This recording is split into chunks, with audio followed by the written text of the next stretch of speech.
Hi everyone. Thank you so much all for joining us this evening as we kick off our October takeover of the Architecture Foundation. We'd like to say thank you to the Architecture Foundation for allowing us to take over. And we're really looking forward to a month's worth of programs and discussions and IG lives and Zooms, if you're not all tired of them yet. And it's really exciting. It's the end of our time as N.A.W, and this is our final project. So we will be sharing what we've been up to, what we think is a really exciting lineup of events, and also wanting audience participation. So engage with us on Twitter and Instagram. But just to say again, welcome everybody, and thank you for joining us for the takeover. This evening is the first of a series of events that we'll be hosting throughout October. So we're live here every Thursday at this time. And this evening's event is called Drawing the Edge to the Centre 2.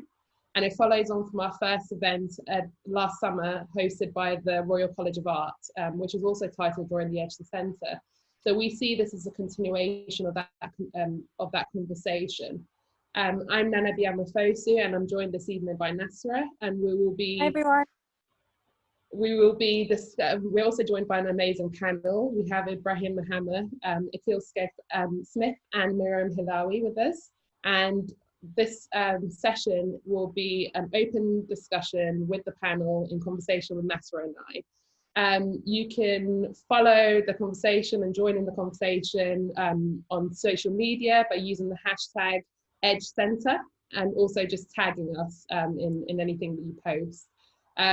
We'll be looking at both social media accounts, so please join in the conversation over social media as well. But yeah, I wanted to, sorry to cut you off, Nana. Okay. No, I wanted to say, please use the hashtag #EdgeCenter. It makes things a lot easier and for us to track everyone's questions and any comments. So yeah, please use the hashtag #EdgeCenter. But yeah, I want to start the evening with, I thought it'd be nice to have our guests introduce themselves and talk about a bit about who they are and their work. But we have firstly Akil Scafe-Smith, who's joining us from London, and he's with Resolve Collective, who's a designer. And then we have Miriam Hillawi, who's joining us from Addis Ababa in Ethiopia, who's also a designer. And we have Ibrahim Mahama, who's joining us from Tamale in northern Ghana. So we have a really amazing group of people, and we are literally, all over the world, and who knows where everyone else is, all the audience is joining from. But yeah, I want to take it to the guests to introduce themselves. I guess Miriam, you could start by introducing yourself. Sure. Hi, I'm Miriam Hillawi Ibrahim. I'm a multidisciplinary designer based in Addis Ababa, Ethiopia right now. And yeah, I think my creative journey began when I decided to become an architect, studied at the Glasgow School of Art, and realized kind of how restrictive or exclusive the practice could be, and kind of began to explore my own sort of unorthodox or hybrid practice by beginning a master's in design at California College of Arts in San Francisco, which led me to create my thesis and got me a grant from the Graham Foundation for a new media grant, and landed me in my current role as a game design instructor for youth in the Bay Area. Amazing. Ibrahim, do you want to introduce yourself next?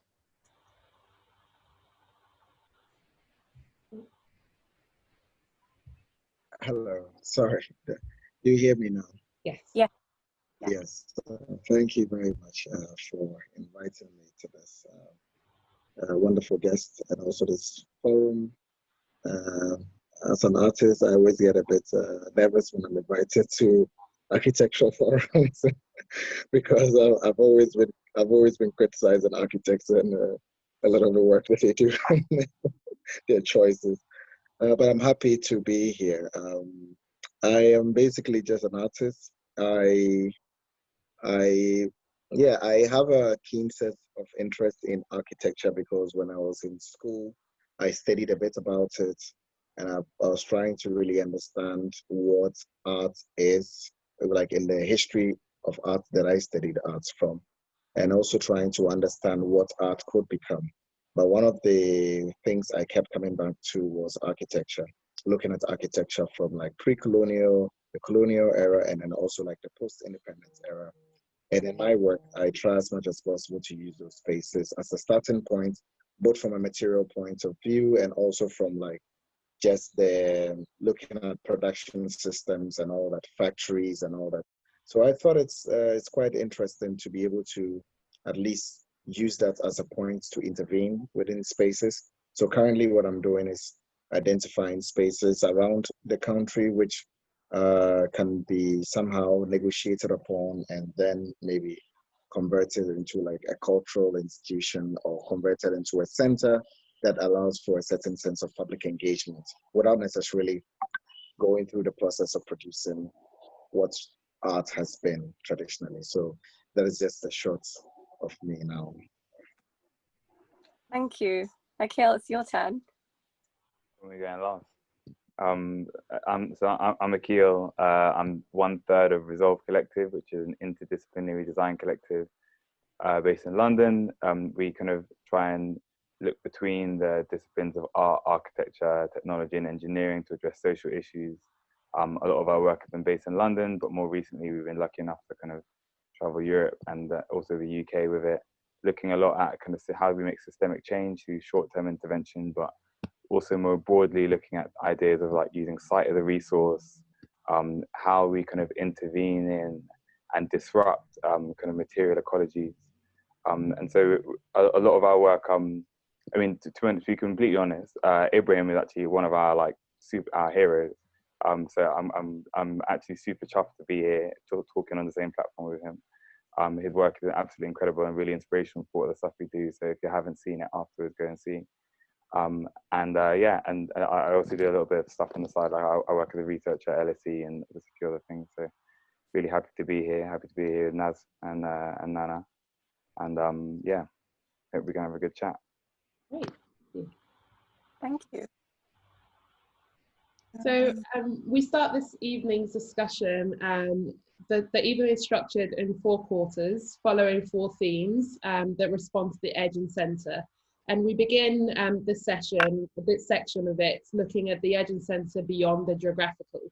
So to introduce that a little bit, it starts with the text that we sent out starts with a quote from Haile Selassie's 2015 TED Talk, where the title of which is "Don't ask me where I'm from, ask me where I'm local." And through this, we feel that Selassie is exploring something about the links between biography, geography, and identity, but with a keen focus on the local. And so with that in mind, we'd like to ask, how does one's personal biography interact with the dialectic of center and edge? We'd like to explore this from the point of view of our three guests, and perhaps we can start with Ibrahim.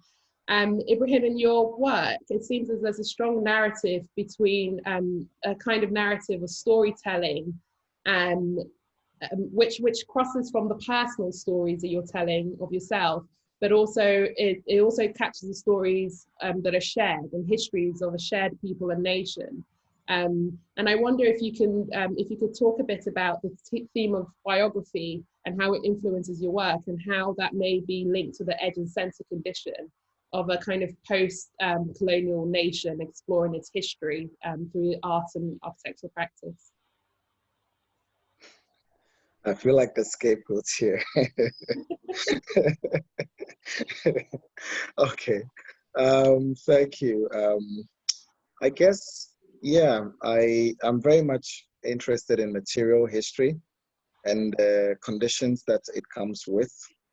So, of course, I've always been drawn to objects which have been used by people, or objects which have been abandoned, which has been acted upon by the elements.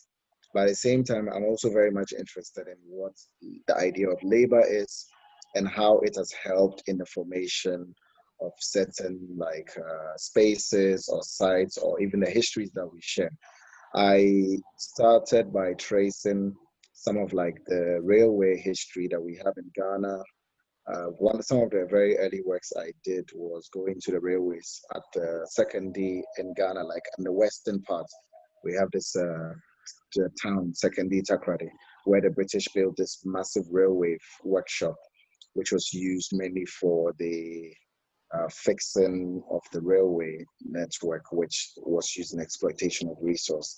But as an artist, I was more interested in like the history of the people who had worked within those spaces and the kind of labor that they had contributed to building of this.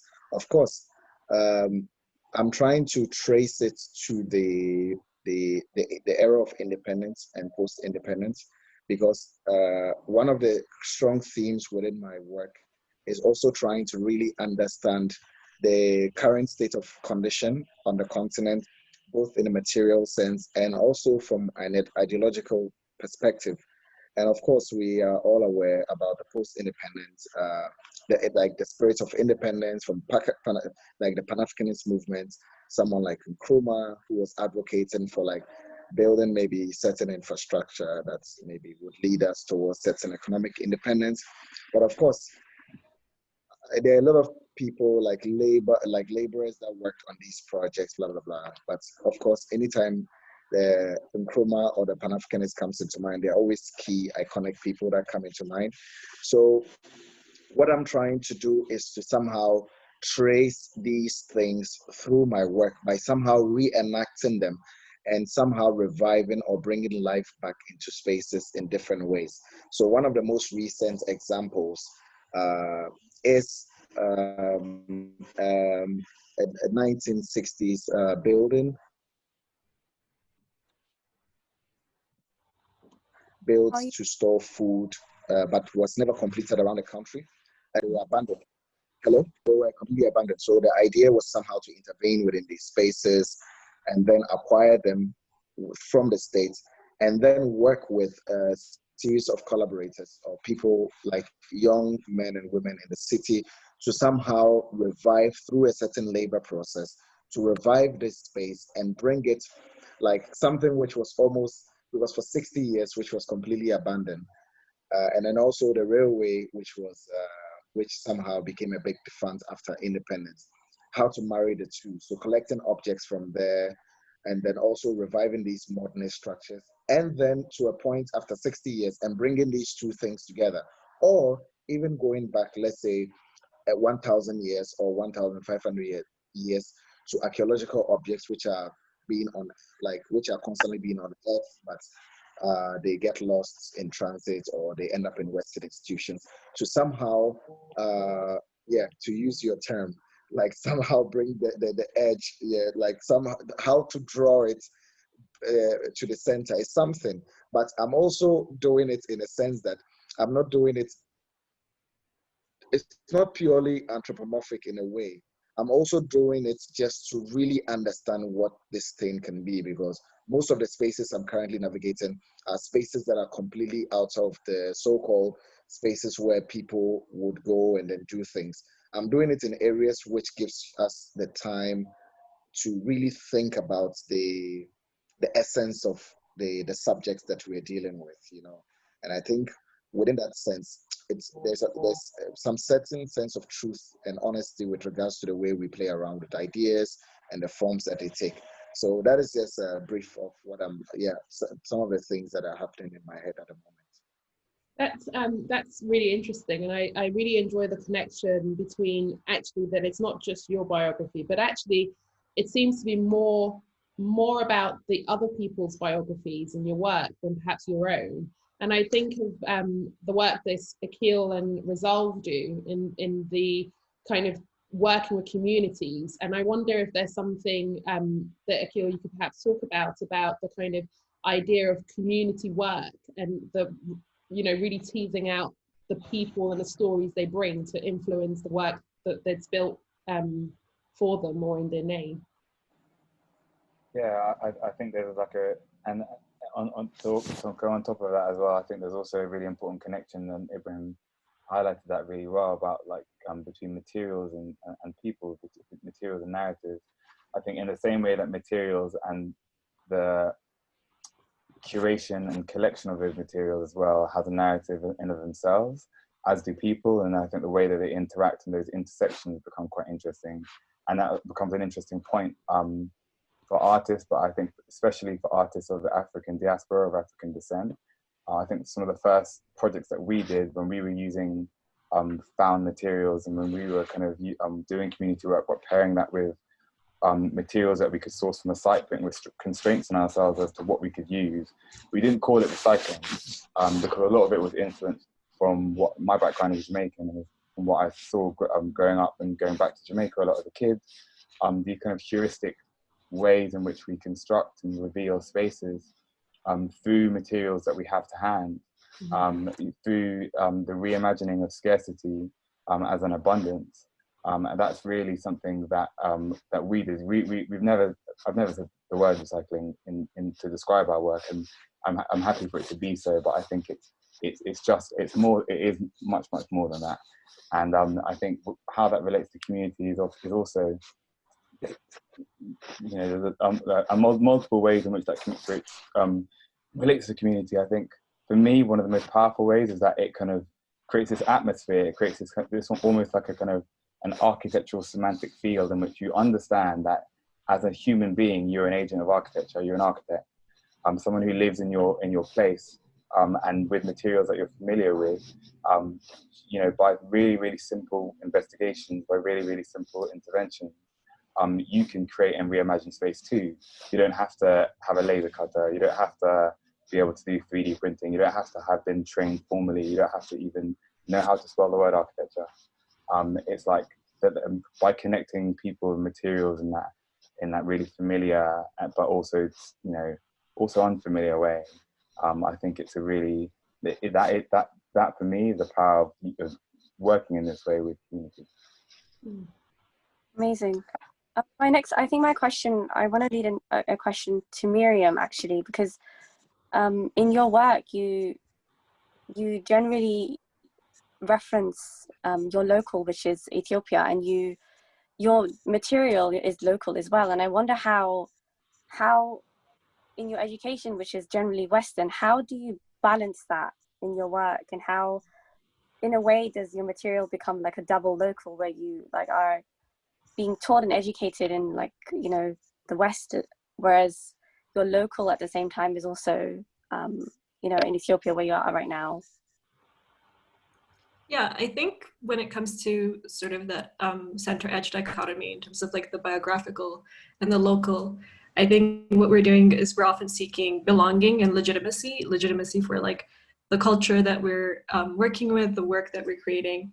And we're often seen as extensions of our work because we're often the only representatives of these things. And to bring it to a quote that I really like by Toni Morrison from an interview in '98, she said I stood at the border, I stood at the edge and claimed it as central and let the rest of the world move over to where I was. And I think as agents of the edge, our role is not to lay across the gap of ignorance and make ourselves a bridge to the center or from the center. It's like to stand firm in specificity, to stand firm in like that locality, and which was once a center in itself, and which was always an architecture and always a formal thing, but was decentralized. And so just by through that specificity, just kind of scattering the center, decentralizing things as well. That's really interesting, because that I feel like that act of like decentering, but also from the external, but also centering yourself. I think of like that concept of self-definition, and I'm borrowing from Black feminist thought here, where it's so important not to have an external like thing that you constantly reference from to give yourself that definition. And I think that is so important to people like us, who are, I think all of us are obviously from like diaspora, and all of us being Black. It's so important not to lose ourselves in that, but also I think that leads me actually to the next part, where I think of how can we ethically then like practice through our work like this thing of like decentering. And I'd actually like to ask Ibrahim Mahama that question.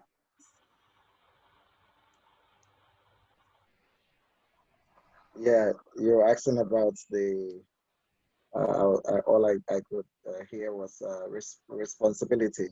How do we exercise responsibility, I guess? Oh, no, can you hear me? No, I can hear you. I'm just making a joke. I was just saying that how do we exercise responsibility within the work that we do? Regarding the question that you were asking, that's what I was thinking about. Yeah, I don't know. Personally, I come from a background of arts training, which somehow the personal narrative wasn't the key thing. It was more or less about looking at a collective narrative or a collective history, because we are trying to rebuild certain collective consciousness, both within the local and also on a continental level.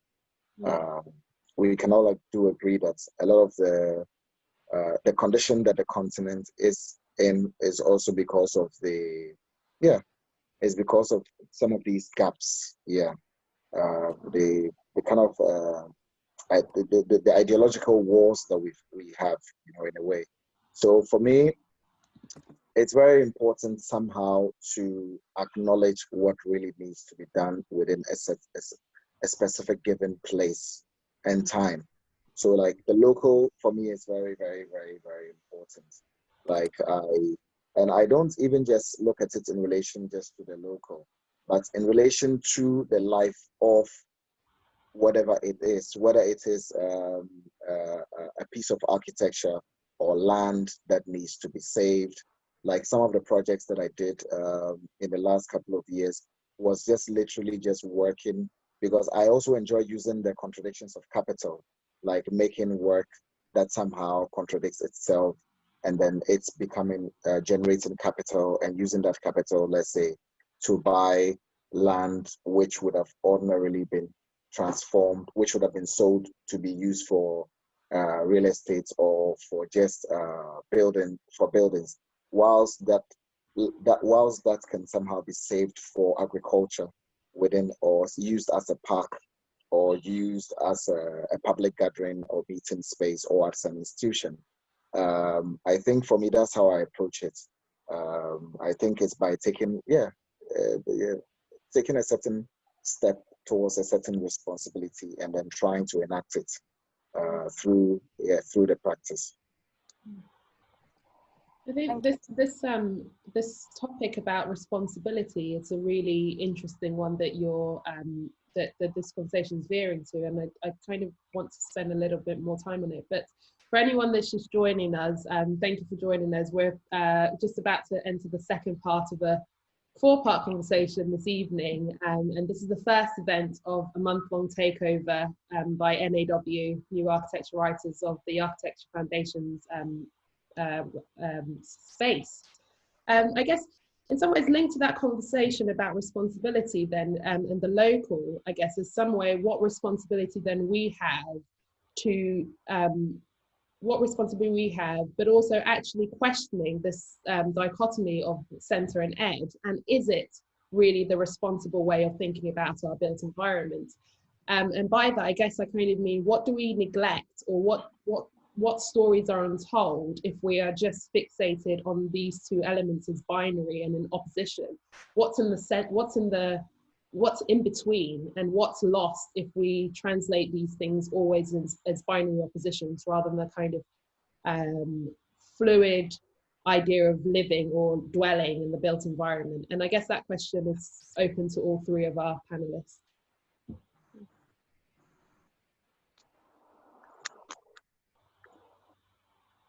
Is it all right if I nominate one of the panelists? Because I actually really want to hear what Miriam has to say about this. I feel like you have something good to say. I'm not sure why. I think so. In my case, it's about, again, seeking where I belong, and especially in terms of like the discipline. So what are the boundaries of architectural practice, and what are the boundaries of like virtual reality development or community development?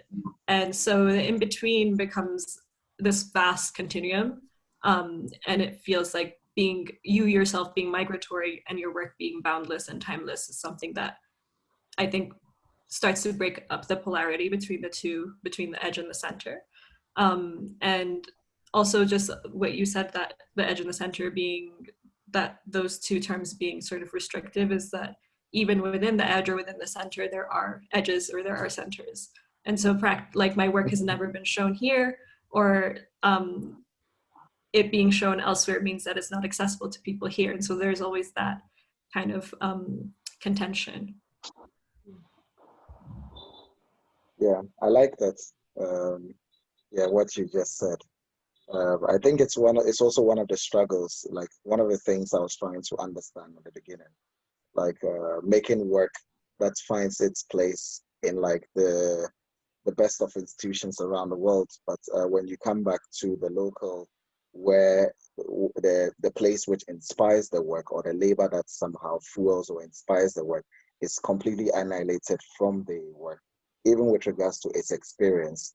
So how do you, sometimes I think that there is a way of combining those, because in building like these public institutions within the rural community or within the city, or let's say buying an old building in a city that has been there for 60 years and somehow at the edge of oblivion and or destruction, and bringing it back to life, and then using it as, let's say, a workshop for teaching children about history and about technology or about astronomy or anything. I think there is a lot that quite happens within there that either the edge or the center cannot contain, and even the in-betweens, because when the sets of activities that happen as a result of those gestures spark a series of imaginations that somehow, yeah, I don't know, it's for me sometimes it feels like a portal. Yeah, they're moving in between the two and then finding those spaces in between. Sometimes they can be like portals. They can be portals into somehow escaping those 2 points, because we are trying to build a new, we are trying to build a new, a new set of a new generation with a new set, a completely different set of consciousness that can somehow resolve some of the questions that we are grappling with now, that we somehow do not know where it's going to go to. So yeah, I think that, like you said now, like creating a completely different new kind of consciousness, is that in itself is a lot of work, because I think it takes a lot of plunging into the unknown, and reimagining is a lot of work. And I actually want to ask Akil this, actually, what are the actual tools? Because I know you guys at Resolve are like the experts at local engagement. What are the actual, if you could give us some examples and elaborate on what the actual tools are that you guys use, or maybe have invented yourselves, to really deeply engage with the local, like beyond the surface? I don't know if I have any tools, to be honest. But I think just reflecting back on what Ibrahim and Miriam have said as well, and also actually going back to your thing about the dichotomy between the edge and the center, because I think that's actually quite interesting. It's like there is a uselessness, there's an inherent kind of banality about this dichotomy. But at the same time, I think it's just a matter of how we choose to see it. There is some utility in the edge. And I think like if you come from a diaspora, and if you're in a diaspora, you recognize that and you understand that utility. But whilst it defines you, whilst you can self-define, it's very hard when it becomes the only thing that can define you. And I think our struggle in the West and our struggle in the UK and in London has been a negotiation between being defined and self-defining. So I think like, whilst it's important to appreciate that we don't need to exist within this struggle, that a struggle doesn't need to be our narrative. Like for example, I just went to go see Les Miserables yesterday in the film by Lagelet, the one about the banlieue in France, and that is, I mean, he's from that banlieue, he's from that area. That's a completely self-autonomous story in which he's being told, and most of the people in that film, which is a beautiful film, have never acted before. They're kind of reimagining and reliving their lives on camera. Similar versions might be like What, which is out in cinema right now, which tells the story of a young woman from East London, a young black woman from East London, and there's something, I'm in the cinema with like, my bedroom's from South London, And we all feel this. You all feel this. Such a deep connection with this, such a deep connection with the center, with the edge. Sorry. And it's like years ago, someone once asked, like, do you want to change the center? Do you want to be the center? And I'm like, no, I don't want to be the center. You know what I mean? It's like, I don't want to be the center. I can't do what I want to do when I'm in the center. Yeah.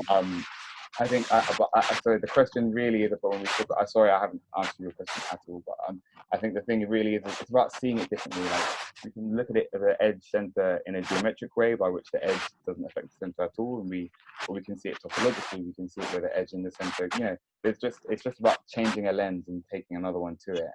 And then I think in doing so, the edge and center question just becomes one more tool through which we can reimagine our kind of our lives.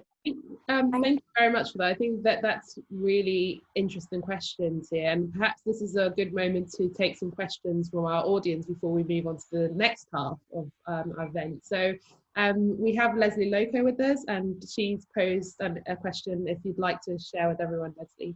Thank you. Thanks. I thought you were going to read it out, but I'm just curious. Miriam said something really interesting about being a bridge and about having the autonomy or the kind of agency to decide whether you want to be a bridge or not. And you were previously talking about the role of responsibility, and I just wondered how the three panelists, how do you see the choice to accept the role of translator or bridge or go-between?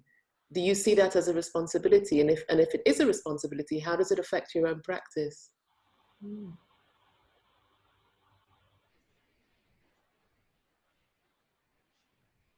Didn't stun anybody into silence. Anyway, for me, I guess that is where the practice itself is. Honestly,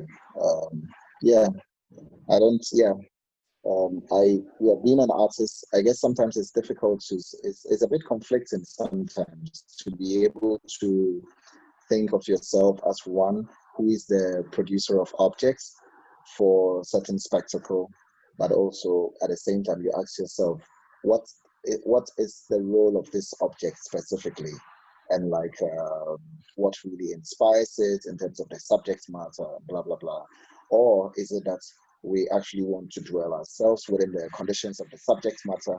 So I was having a conversation with a group of young artists from Uganda, and we're discussing some of these ideas about how maybe art and architecture have, or any other discipline, being it science of geology or anything, we could decide what we want the practice that we find ourselves in to be. Is it something that becomes representative of the space or the culture or time that we find ourselves in, or is something that somehow allows us, it's like a tool that unlocks maybe the time that we find ourselves in, and then somehow allows us to be able to create a new sense of experience or belonging to the world completely. For like, it's almost like a transition. So being an artist and working in this manner, I see myself as some kind of an agent trying to somehow maybe propose, if I may say, new ways in which we can look at the world, both from the old ways that has presented itself to us, but then also, giving us new tools in which we can understand, and then, understand it better with all the complexity the studies comes with.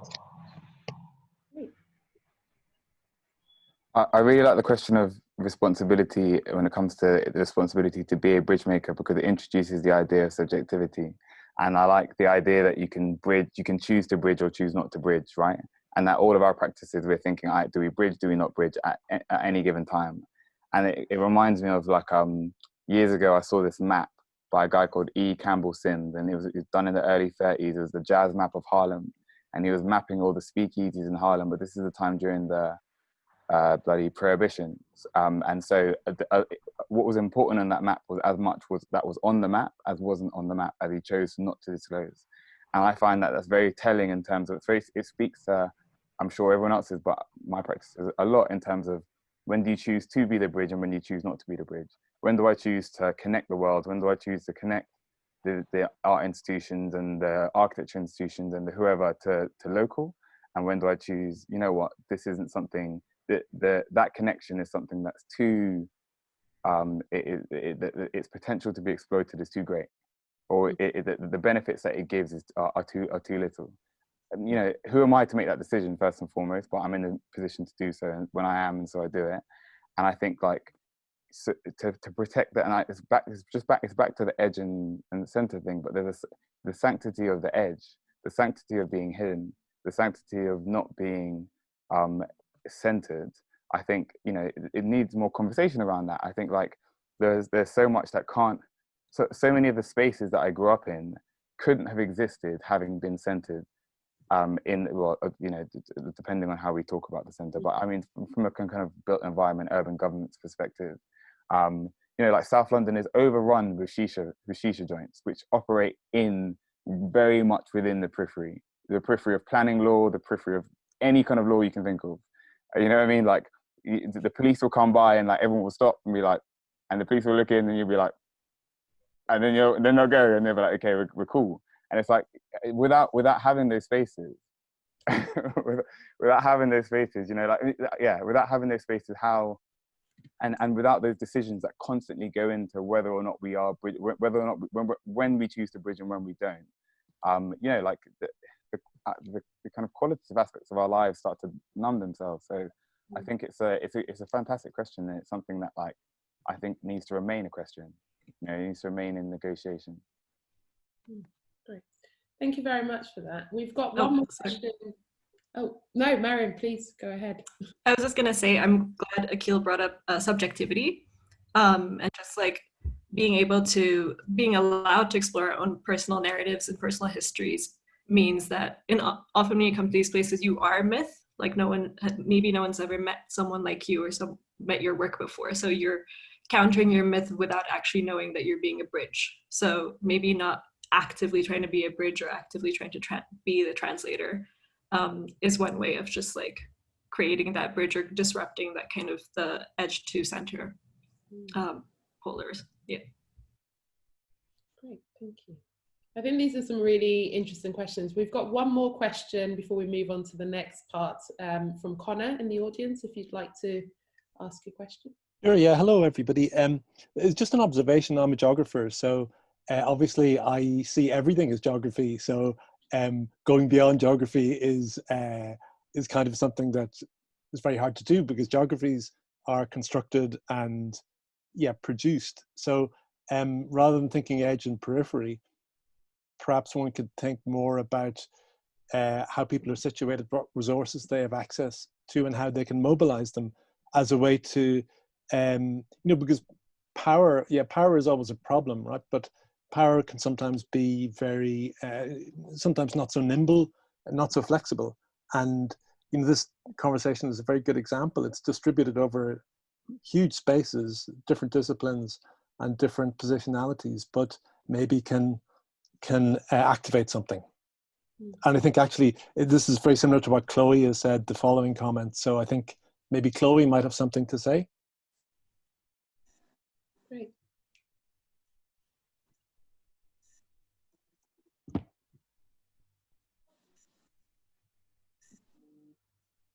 Yeah, no, I mean, it's sort of, I don't know if I missed this already, but I'm sort of conscious that my instinct is to think about this in terms of space. So again, my background is in architecture, thinking about spatial center to edge relationships and people existing within those. But we now, since the last event especially, are inhabiting digital space. And to me, you know, edge and center, digital space is a completely different relationship, and possibly faster. I think things can move from the edge to the center really, really quickly. For example, far-right groups getting loads of press and then disappearing again. And that doesn't really happen in physical space, which is planned, organized over time. Yeah, I mean, huge thing, but this conversation got me thinking about that.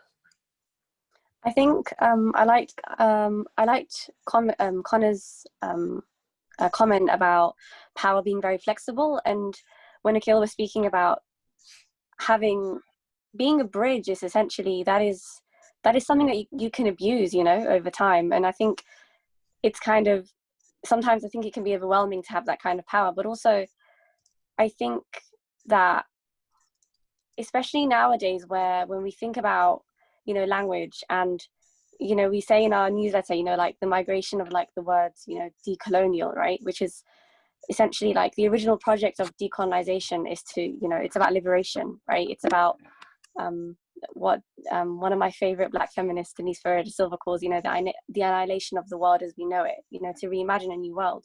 And I wonder how, you know, taking from our conversation previously about, you know, being the bridge, I wonder how, what is it like for us who are in that bridge space? What is it like to practice with that, you know, decolonial method? And is it possible? And, you know, of course, you know, the project is supposed to be ongoing, and, you know, ongoing long after we all, you know, die, not to be grim, but, you know, what does that look like for you guys? And I want to ask all three of you that question.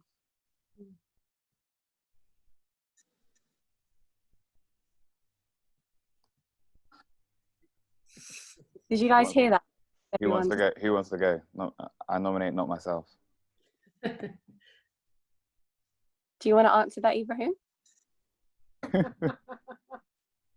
You're on mute, Ibrahim.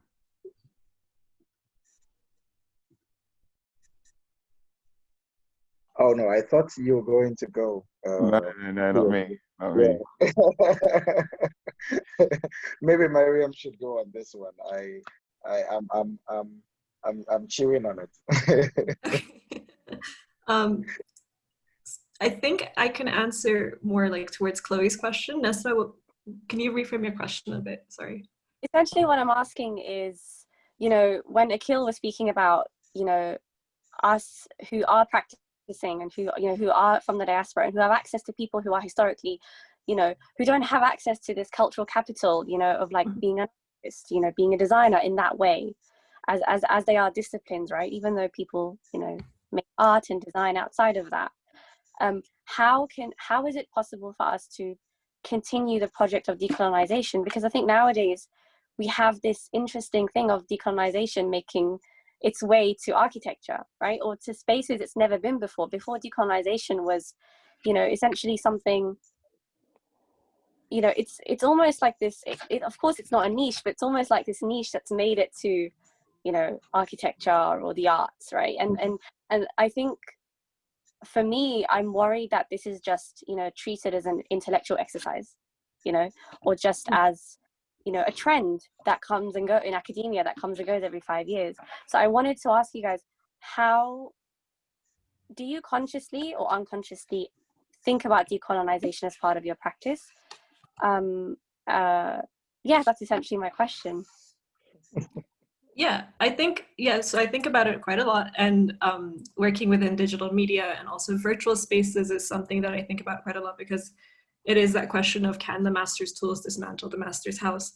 Like, by me appropriating VR or game design or like digital fabrication, am I actually decolonizing? Because again, there is a digital divide between like the global south and elsewhere. Within Ethiopia, there's a digital divide. There's also a problem of accessibility beyond that as well. And there's also the contention of that these tools may seem banal, or these spaces may seem banal, but they are products of potential like weapons of surveillance capitalism. Like these things could be turned on us. And they're also consumerist, and they're made from the exploitation of the South as well. So I think it's just like by claiming things, just by claiming spaces, like claiming the territory of VR as a space for self-determination for the other, and just kind of like staking that ground before it becomes too disciplinary. It's a tool for representation now, but like kind of being the appropriator of that representation is also something that is a decolonial practice before these things, or they're already becoming used to categorize us, to cast us in a gaze. So it's just about like kind of seizing these tools, but also being conscious of how you're using the tools or what the tools are for in the first place. Yeah, I think for me, sometimes I wonder, I get a bit, I mean, we all do this, but I get a bit hesitant about, you know, consistent especially for people at the edge, consistent appropriation and adaptation of tools rather than, you know, invention. And I sometimes get nervous, you know, are we, or people on the edge, always expected to appropriate technology, adapt to technology? Do people not on the edge, do they not think? Do they not create? Do they not innovate, you know, their own tools? And I guess that's not really a question, it's just a comment. But yes, sorry, I didn't mean to sidetrack, but yes. Yeah, but never. I guess. Oh, you go on, actually. Ibrahim, you go. No. You go. Yeah, you go. Yeah. I was going to say, I feel like that comes down to, and I'm going to try to link into Connor's and Chloe's one as well. Like, I think by naturalizing the dichotomy of the edge and the center, we thereby have a definition by which the tools are theirs or ours. I think if we look at, if we take away that naturalization of the idea that the center and the center and the periphery, or the center and the edge, are anything other than things that have been entirely constructed, a dynamic that's entirely been constructed and can be taken away and reimagined any which way we'd like it to be. All those things, just like the kind of genealogy of how we are now digital, coming from the material extraction in the global south to how we now use it, you know, here sitting in London, you understand that shared narrative, I think, forces us to think of edge and center as topological properties, right? Not as, it's not this kind of, it's not a shape by which the perimeter is something entirely entirely extricated from its center, or that the or vice versa, that the periphery is something that then defines the center. We actually think of these as these kind of homogeneous surfaces that are holy, that have these holes, and you can stretch and you can fold those things, you can collapse them into one another, and everything is shared in that narrative. So to appropriate, like Miriam was talking about, I think and to claim, I think, is an important part of that, but also not to like if we entrench ourselves in the idea that there is an edge first and foremost, and and then to ask that question, can the edge not make our own tools? You know, like, I think we'll fast find ourselves in a situation by which we may have resolved all of this, and that edge who has found those tools becomes a center with the tools from which another edge is trying to take over. And it's like we kind of entrench ourselves in this circular narrative, yeah, in this cyclical, and that's happened in post-colonial Africa, and that's happened in the post-colonial Caribbean, and that's happening right now in London, and that's another conversation. That's another conversation for afterwards. So I think it's like really, it really is about escaping those things, and you know, the digital allows us to do that, because the digital allows us to rethink this kind of linear way of space. Right now, we're all in all these different places. Time has been collapsed, and we're all here sharing the narrative right now. And so we can think of space really quite differently, and we can think of time quite differently. So, like, I think, you know, and we don't necessarily have the language for that right now. It's like, yeah, I'm using all these dumb words to try and explain something which I think is very immediate right now. We're all talking right now. But I think I'm very fearful of when we start to ask of ourselves, like, these questions of edge and what do we own as the edge, and what are our tools as the edge. I think it's like it can be dangerous. It can be dangerous. Do you mean that in the sense of claiming ourselves as the edge and operating always on the edge without realizing perhaps that we don't need to be so restricted or constrained? Is that I want to understand a bit more about where that fear lies. I think claiming the edge is fine. I think claiming the edge is fine, like, because like in my last point, like, you know, like I love the edge, but I think this idea of claim are fine. I think it's when we introduce these ideas, when we introduce the question of ownership, and because when it comes to how we've been, how our situations have been made inequitable through the production of stuff. Mm-hmm. And in this case, it might be the internet and global inequality, and also inequalities that are exacerbated by the internet. I think Chloe's point about the far right is a really good point, and that's something that I personally experienced on the internet. Mm-hmm. And I think when it comes to the question of the production of stuff and whether or not that stuff is owned by the edge or the center, that's when it becomes quite dangerous. Claiming to be one or the other is fine, as long as there's some whimsy to it. as long as you can smirk while you tell yourself and everyone else that we are the edge, that we are the periphery. As long as you can say that, I think it's all right. If we become too serious about these positions, these entirely fabricated positions, if we're unable to make, going back to this film, which you definitely should watch, if you go back, if we're unable to make films like Les Miserables and like Rocks, and that celebrate this and have that whimsy to it, but also, you know, kind of delve in and explore the seriousness of that situation. Once we're unable to do that, I think we're in the danger zone.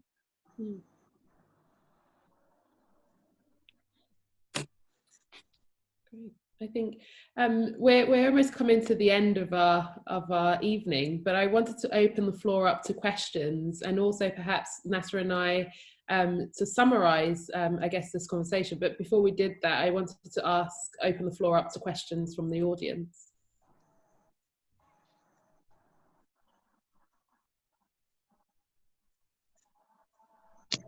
You can ask anything, don't be shy.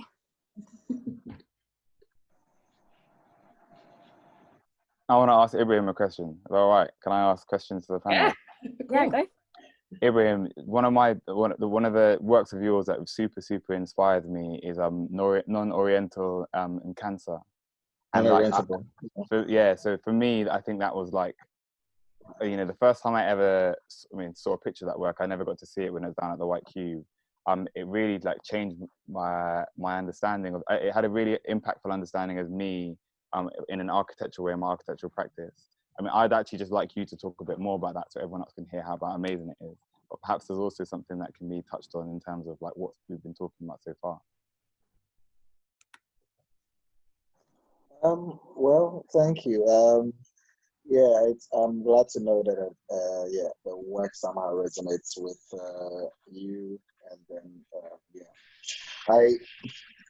that work was part of a series of work that I was doing when I was doing my master's in my uni when I was finishing in 2014. It was part of a research which I was going around the city collecting all these old boxes from young men who migrate from the rural, doing all kinds of like they end up collecting parts of like old buildings and post-independence infrastructure to use to build these boxes, which they then now put tools in, and then they go around polishing shoes. And they are like these tiny houses. They look like tiny houses, but the young men themselves, they sleep out in the streets. So I was always really fascinated by the sheer contradiction of the object that they were holding, the condition in which they found themselves. So the idea was basically to expand upon this condition by going to like post-independence buildings, infrastructure, like old factories, which were completely abandoned after the independence era. And then somehow salvaging materials, color, some of them were old paint factories. They had documents, like tool manufacturing companies, like even going to the railway and then taking like even like the interior of the trains, and then using it as a way, with my understanding of the history of painting, to construct this new box, which had a very new language. So by putting them together to form this installation, there was always something very confusing about it. When you saw it, you didn't know whether it was something that was constructed or these objects were original as they were. But a lot of them were actually constructed out of many different spaces and many different narratives, out of many different conditions. And the reason why I did that was because I wanted somehow to highlight a lot more about the constant state of precarity that we find ourselves in, regardless of, because it was in a white cube. But before it was in a white cube, I was also showing it in the railway, where I would put it in the void where the trains once were before they were destroyed and melted back into building material, modern building.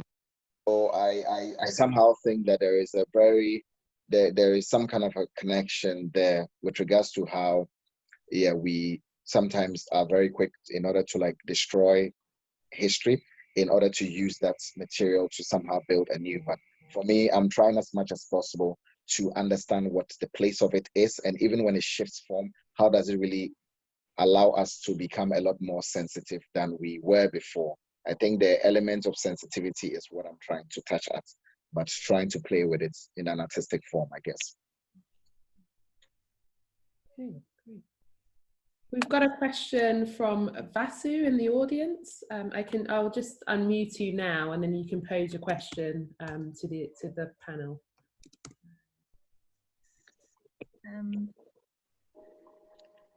Hiya.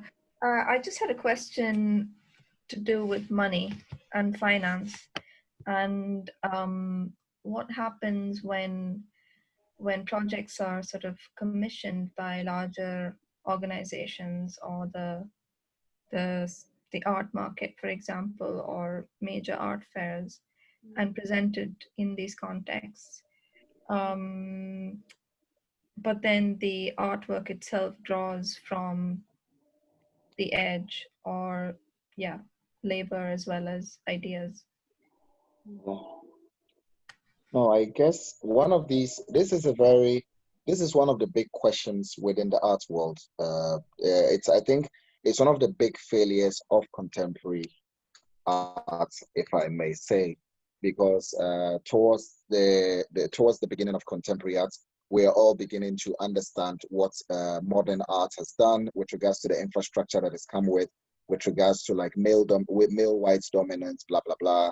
So we are trying to find new ways in which we can experience art, new spaces, new language, topographies, blah blah blah. But then it comes back to art again, because art always has a way of somehow taking whatever condition that there is and trying to convert it into some kind of capital. So one of the strategies that I have used as an artist is to somehow try to understand the various contradictions and the elements of contradictions within the art market and the capital that it produces, and how to use that in order to somehow address the issue. So for instance, if the paintings that I make, though they are made out of, like, let's say, objects which I collect around and I use to form, there is how to consolidate the idea of producing something which ordinarily wouldn't cost, let's say $100, and suddenly it becomes 10,000, 20,000, or 50,000. What the rest of it's the 49,000 or whatever, it becomes surplus capital. So how do we use that surplus capital to somehow change the narrative of the existing picture? So I, in my own way, try to deal with it by using it as a means in order to reconstruct spaces, or to go back to history and to negotiate with, let's say, systems, the state or whatever, and say, oh, there is this part of our history, or there is a building which is very important.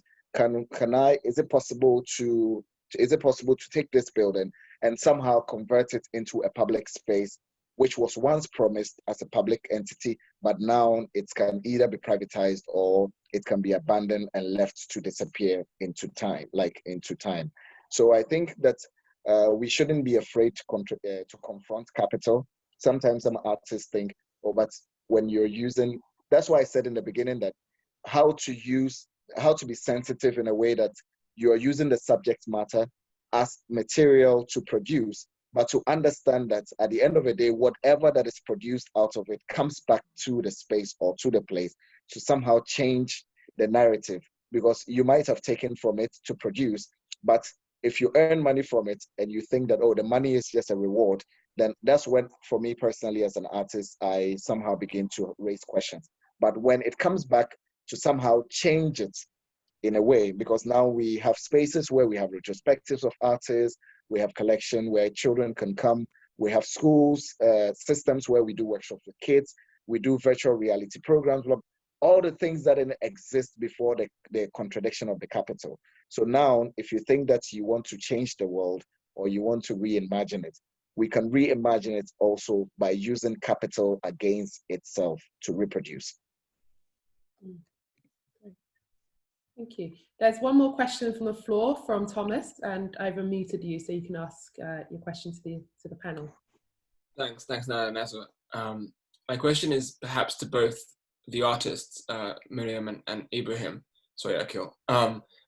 it's it's more around this.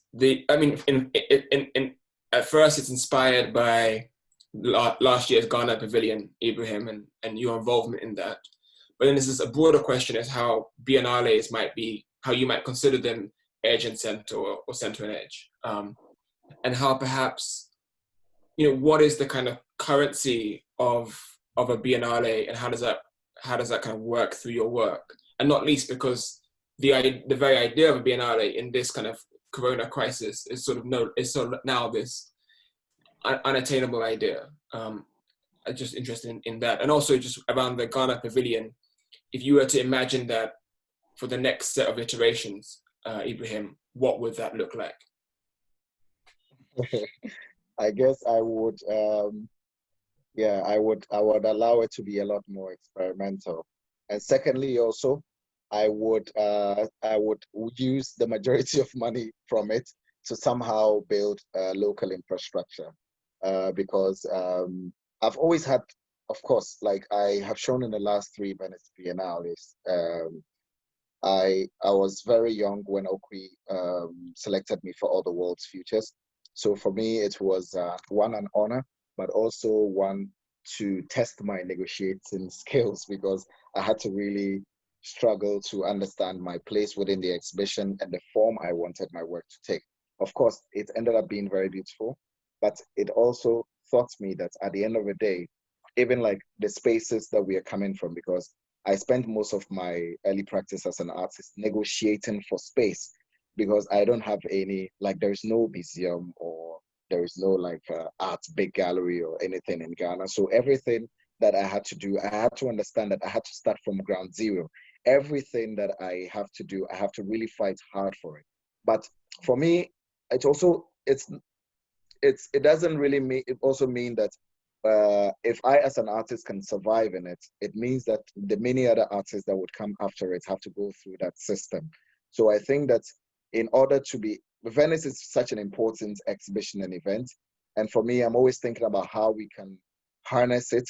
But at the same time, I'm also thinking about the shared sense of responsibility that also comes as an artist or as practitioners, in a way of using whatever resources that we have to somehow build maybe things locally, which can somehow empower, because Venice, like 99.999999 to the infinity, we'll never see Venice or understand what it is from here.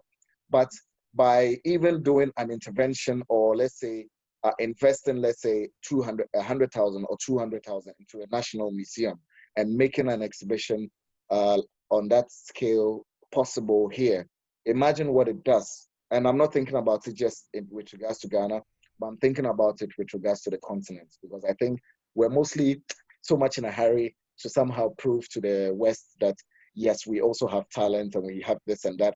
But for me as an artist, it's one of the things that I've been trying to deal with by just working locally and trying to invest time, energy, resources into the local, just for them to have that access or opportunity that many other people or voices around the world would have, that here it wouldn't actually even be a conversation about whether they deserve it or not, because we might think that they lack the sophistication to handle maybe an exhibition of that format or whatever. But for me, that's not a question. The question is opportunity.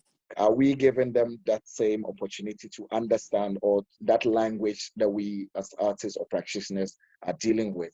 Maybe they will even interpret it and understand it a lot more than we have.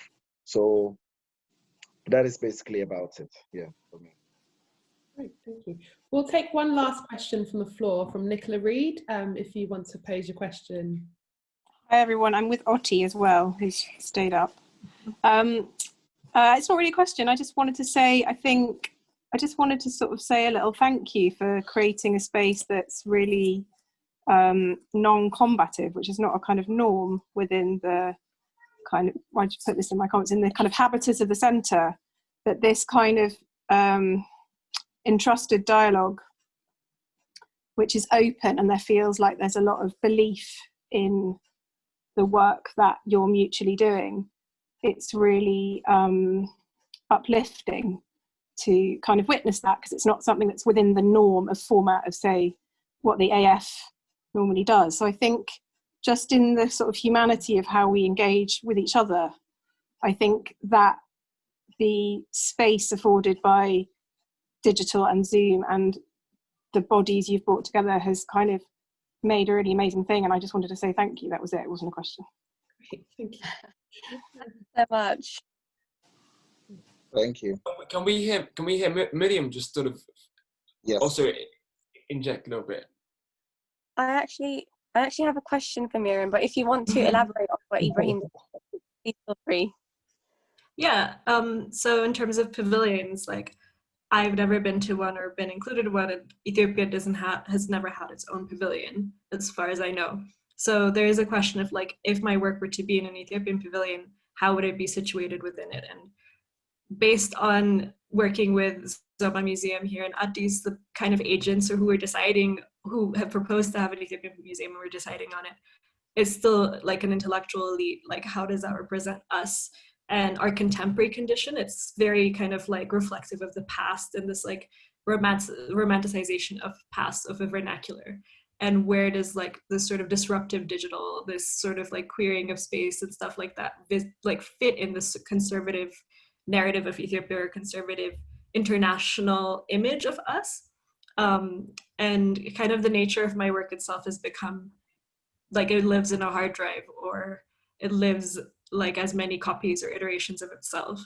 So I think it can live beyond a biennale, and also we've seen how the biennale has become disrupted by the pandemic.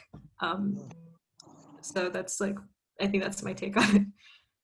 I wanted to actually ask you about that disruption that you speak of, because your work a lot of the time speaks to, you're an Afrofuturist and you practice futurism in your work. And I wanted to ask you how you go about, because I said earlier, like reimagining takes a lot of work, and sometimes the archives that you have access to, the tools that you have access to, you can exhaust. So I wanted to ask you how does that process of reimagining a future work for you, especially living in a place that is local to you, but that is, that you said like often is very nostalgic and, glorifies the past. How do you move forward with your practice on futurism? So I think I view futurism, or like the approximation of realities, as empowerment in itself, like being able, because we have been relegated to prehistory through different like disciplines and stuff by kind of placing us in like the sort of natural or in the past. And so being in charge of our future is something I'm really interested in. And there is so much labor in reimagining something, like rather than imagining something totally other and something unknown or unknowable. And I think the greatest labor for me is the justification of that, or the justification of our existence. And that's what happens when our work or we enter academic spaces or the central spaces. So why are you doing this here? Who is it for, is what I've been always asked. And it's for me. So yeah, I think, trying to remember what else you asked in the question. I think you pretty much mostly answered it. But I think it's really interesting with people, especially with, in regards to Afrofuturism, and how it's been getting obviously a lot of buzz in the past couple of years because of Black Panther. But obviously even beyond that, it's about the project of liberation and like, reimagining and reconfiguring the world as we know it today. But yeah, thank you for answering that question. And I think, if we have, do we have? We have Hanif Kara in the audience. Nice. I'm very happy to see him. You want to say anything? Yeah. Hi, Hanif. Yeah, there we go. Hi, Hanif. Thank you for joining us. I don't know if you can hear me, but we can. Ibrahim to recognize me is an honor. But the only point I would make, and it's really from the heart, is how can we all stop pulling up the ladder when we make it? That's the thing that I take away. There are so many gorgeous, important, interesting people here. and I've just come from one of these bank meetings. My concern always has been, and I'm getting of an advanced stage, is whenever we make it, we pull up the ladder behind the next generation. And I think this is something we should all declare, like the climate declare people, that we stop doing. I'm sorry to be political about it, but I know Ibrahim doesn't do it, and I know many of the great people don't do it.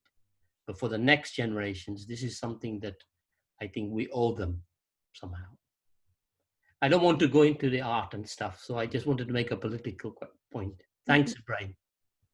Thank you very much. Thank you. We wish we could carry on, and there've been some amazing questions, which Nasser and I will pick up in our IG Live recap tomorrow. So if you have any other questions, tweet at us, message us on Instagram, and we'll pick up the conversation tomorrow in our recap. But we just wanted to close, and I guess Nasser and I, to summarize, I think this conversation has been really fruitful in terms of thinking about what started as a maybe quite binary conversation about edge and center, but actually it's become a more nuanced, richer understanding of these conditions through responsibility, which I think it's actually become a really key thing that's come out of this conversation. What responsibility do we owe to these conditions, and how do our actions either exasperate the inequalities found in these spaces, or how do our actions contribute positively to perhaps drawing these binary things closer together? And what does that closeness bring for us? What does it mean for our humanity? What does that mean for our sense of agency as artists and makers and thinkers? And I guess for me, what's really interesting here is that it all goes back to the biography, and the kind of biography and where we start from and where we mean to go, and the lines of which we draw across those things. So it's been a really interesting conversation, a really enlightening one. And I guess I'll throw to Nasra to give her final remarks, and then we'd just like to say thank you all so much for joining us. Yes, thank you everyone. I think Nana, you've said that beautifully. I think for me, it's always there's some kind of tension in everything, and there's always like, as we say, a gray area. And I think having that, being in this bridge, I think there's so much life here, and there's so much that there's so much to work with, and there's so many like already materials and tools that we can use. And I think just being here with everyone, it's like, I mean, it's insane to think that we're all like, all over the world, and we're having this conversation. And I think it's very special to have it with people in the diaspora who also practice, and who also are constantly just have so much source. Like all of us just have so much source, and it's amazing. Like I'm just buzzing, honestly. So thank you everyone for coming. Can I just say a huge thank you to our amazing panel, who have contributed so generously and has engaged with us so generously. We can't thank you enough. So thank you very much to Ibrahim, Miriam and Akil for joining us this evening. It's a pleasure and an honor to have you here with us. So we just want to say thank you, and thank you to everyone for joining us. And we'll be back in the same space on Thursday, and you can catch us all week on Instagram as well, and carry on the conversation using the hashtag Edge Center, please. And don't forget to join us tomorrow on Instagram Live when me and I have a conversation. So yes. Thank you all. If I can unmute everyone, perhaps Rosie can help me with this, and we can all just close out with a round of applause.